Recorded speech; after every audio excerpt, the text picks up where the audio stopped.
Your tour is starting Friday. Well, we tour all year round, and because that's the next date is what's on our website. I think people think are just starting, but we did Christmas shows, and then we started back in the first week of January. So we pretty much tour 12 months out of the year.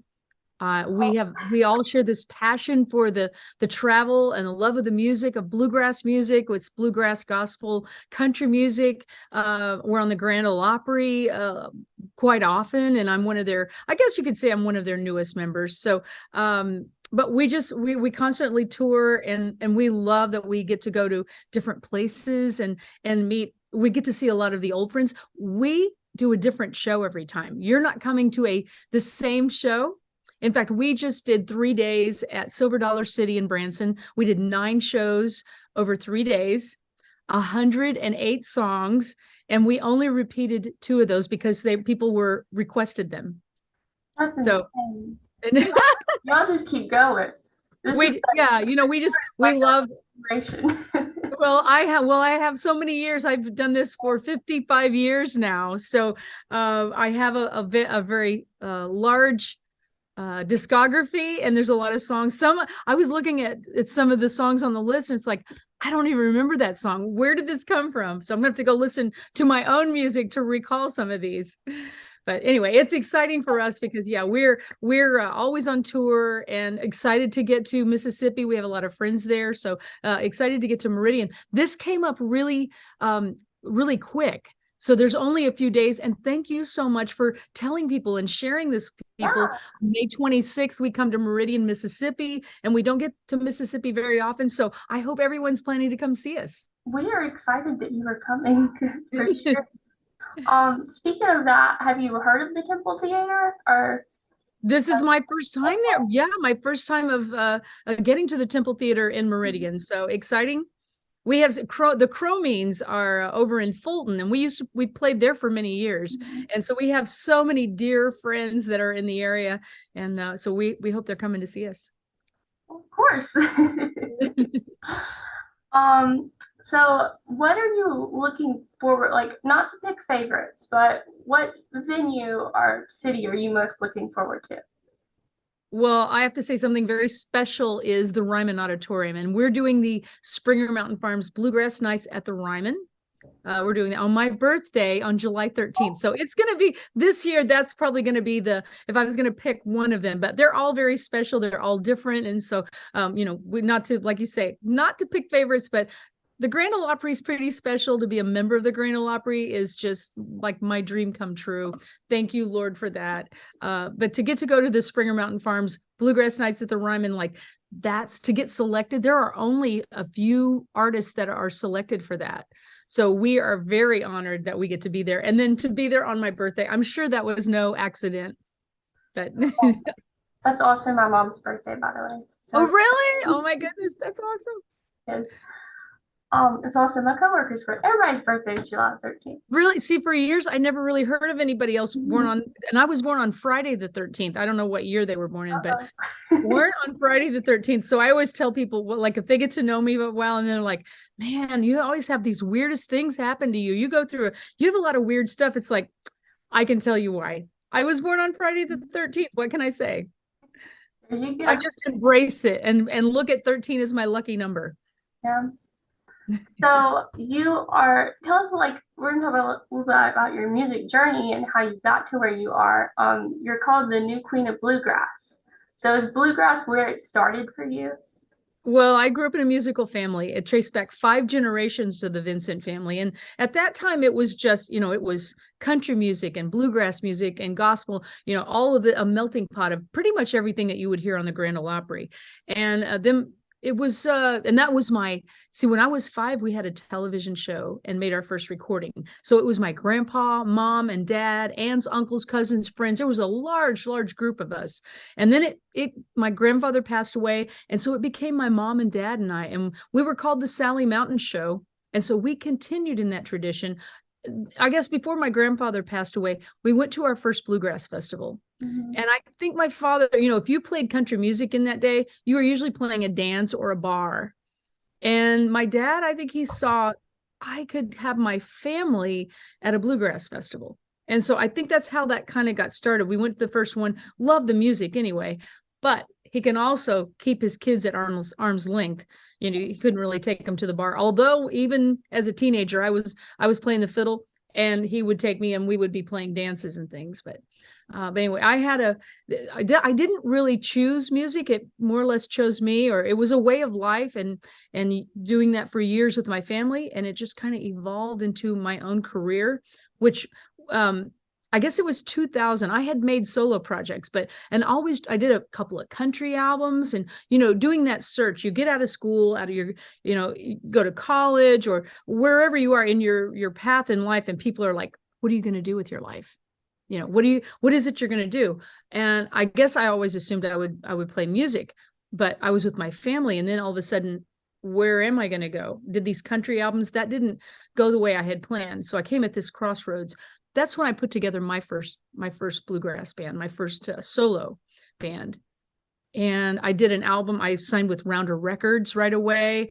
And from that was January of 2000. And they sent that album out. And I didn't even know the Wall Street Journal did album reviews, but they do music reviews. And the guy said, the writer said, Rhonda Vincent, new queen of bluegrass, and reviewed my album. We had people, all these guys are in suits from the Wall Street Journal, are showing up at our shows after hearing about the album. So it was pretty cool. But that's how that title came about. And it just kind of stuck from there. And then I was officially crowned years later at an event in Iowa that I thought was really cool. It's like, okay, they said, you need to be officially crowned. And I have this beautiful crown that we played at Castle a few years ago in Kentucky. And I wore a gown, and I actually wore the crown. I think that's the only time I've ever done that, but I love that. it was fun. So what was your first instrument that you played? The first one ever was 6 years old. My dad got me a snare drum and brushes and a stand. And so I think it was the only instrument that was left in the Sally Mountain Show. So I started playing the snare drum.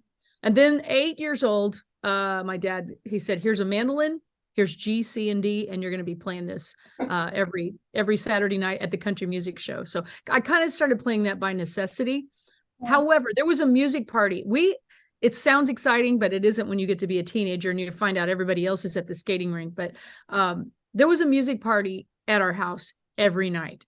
So we play. It was a very intense life of music that I grew to love it so much that I love what we do. And I love the music, and I love performing, and the people. We sign after every show. So when you come to Meridian, come to the Temple Theater, it's not only, it's just an experience, because we have our show, we sign, and we meet you after that. And then thanks to social media, we can stay in touch each and every day on, Facebook or Instagram, wherever you are hanging out on social media, we can stay in touch.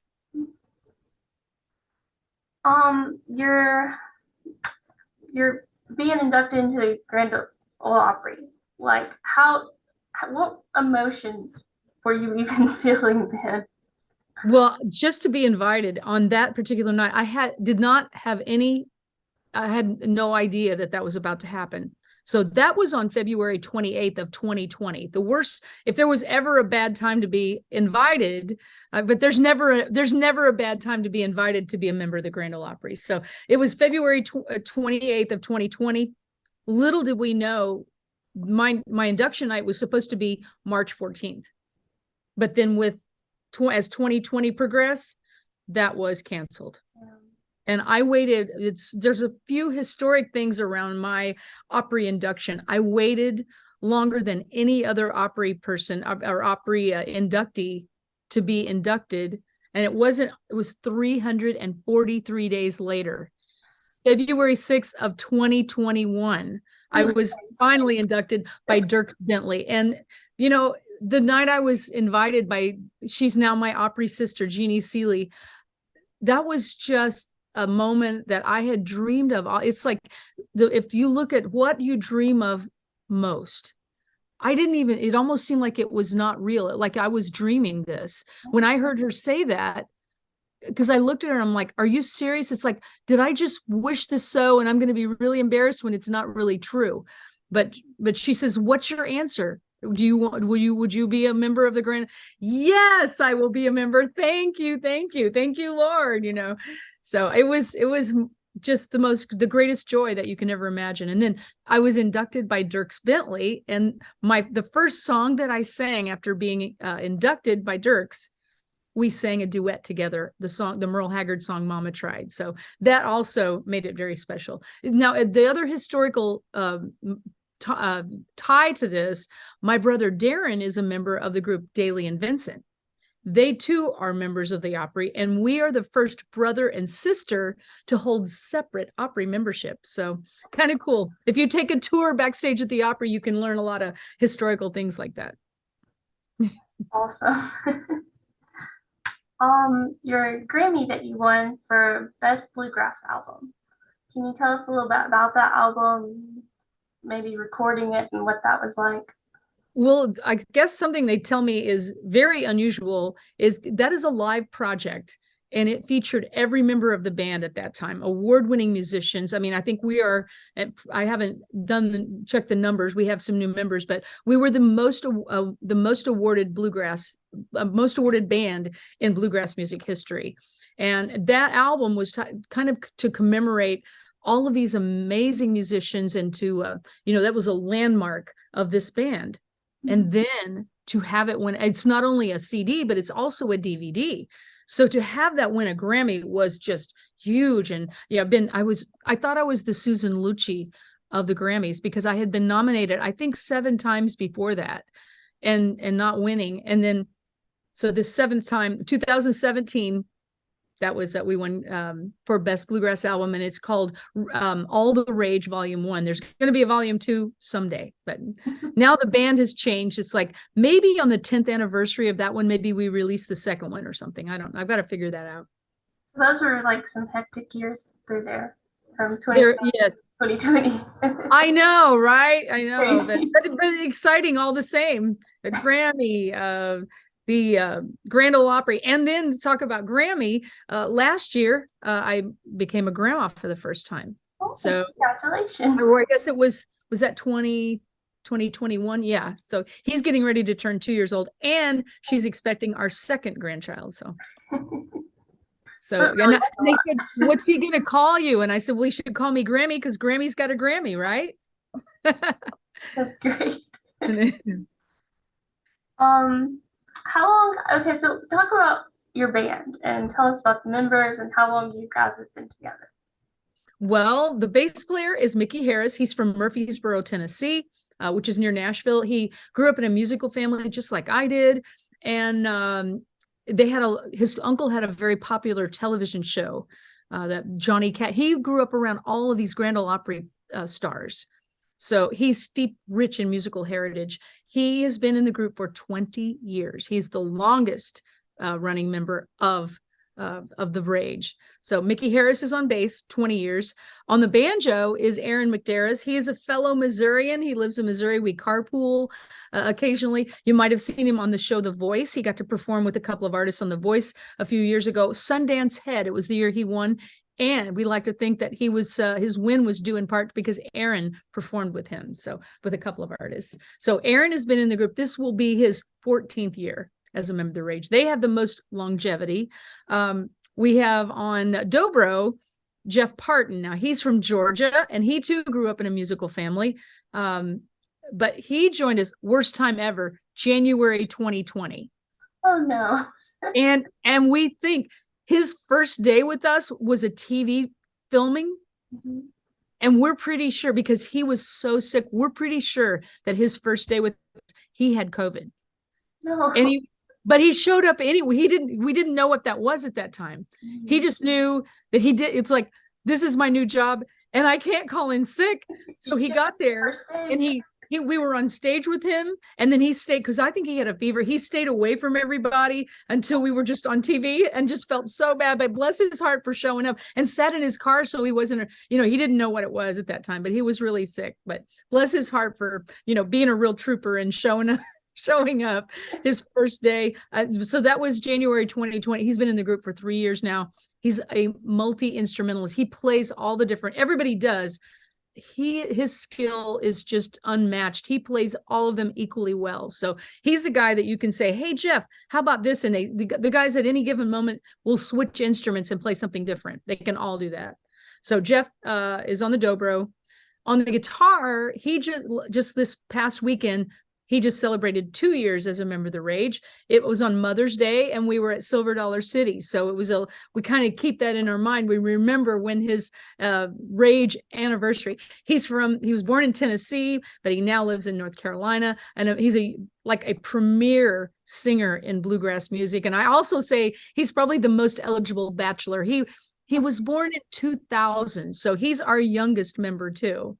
So we get to introduce him to things that we've known about, like codophones and Rick Rack and I don't know what all things that he's like, I don't know what that is. So that's Zach Arnold is on guitar. Our newest member, we have a new fiddle player that just joined us a few weeks ago, or maybe a few months ago now, but he's from Ohio. He too grew up in a musical family. Yeah, he's performed with Melvin Goins and James King, and most recently was with the Grascals for 10 years. And now he joins us on fiddle, and his name is Adam Haynes. A lot. So, just a wonderful, and these are all wonderful men to travel with. I mean, all gentlemen, all Christian men who are, like I say, we love the travel. We love hanging out together, but we love the music more than anything. So that's the great thing, is having because most of our time is spent on the bus. So it's important that you have people that, they're going to, I think whether we were on the road or not, now that they have joined together and they know each other, they're best friends off of the road too. So they're going to be talking all through the week. I love that it's not like I'm coming to work and now I'm getting away from you and I'm not going to talk to you anymore. There's a camaraderie, I guess that's what I'm trying to say, a camaraderie with these guys that is just amazing. And I'm so thrilled to have that, that closeness, that these guys, I can see that and know that they really love each other, and that, you take care of each other. Yeah, definitely. And that always shows, like on stage, between the chemistry that everyone has with each other.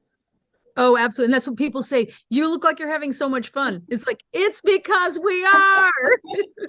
These are my best friends. That's right. Yeah. Is there, let's see, is there anything else you want to mention or talk about? We're working on brand new music coming out soon. So watch for new video, listen for new music, and check out a new project. Hopefully our latest album was nominated for a Grammy, and I got to go out to the Grammys. It's not only on CD. You might want to check out our music at rhondavincent.com. You can find all the CDs. And we have this, I should have had one of these, a little mandolin USB drive. It's a replica of my mandolin. So our latest album is on that. New music coming soon. And always excited about that, to do new music, adding more songs. I've been listing all of the songs that we know. I'm like up to 250 songs, I think now. So add another, we'll probably be 270 or almost 300 songs by the time we add the new projects.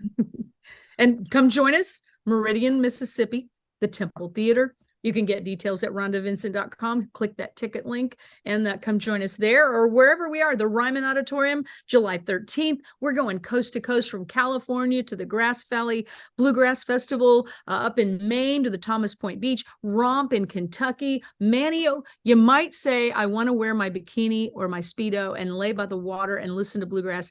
We're going to be at Bluegrass Island in October, Manio, North Carolina, Outer Banks. Come join us. How can people keep up with you guys? Well, that rhondavincent.com. Our schedule's there. Okay. Facebook, I did a Facebook Live this morning. So we're very active on all of the, Facebook and Instagram. I've just done a few on TikTok, but I'm still learning about that. Twitter. So I'm on all of those places. Okay. And you can find the music on Spotify and Apple and all of the normal places. All the music should be there. But thank you for sharing this with everyone. We are excited to have you, really. And thank you for taking time out of your busy schedule to do this. My pleasure. My pleasure.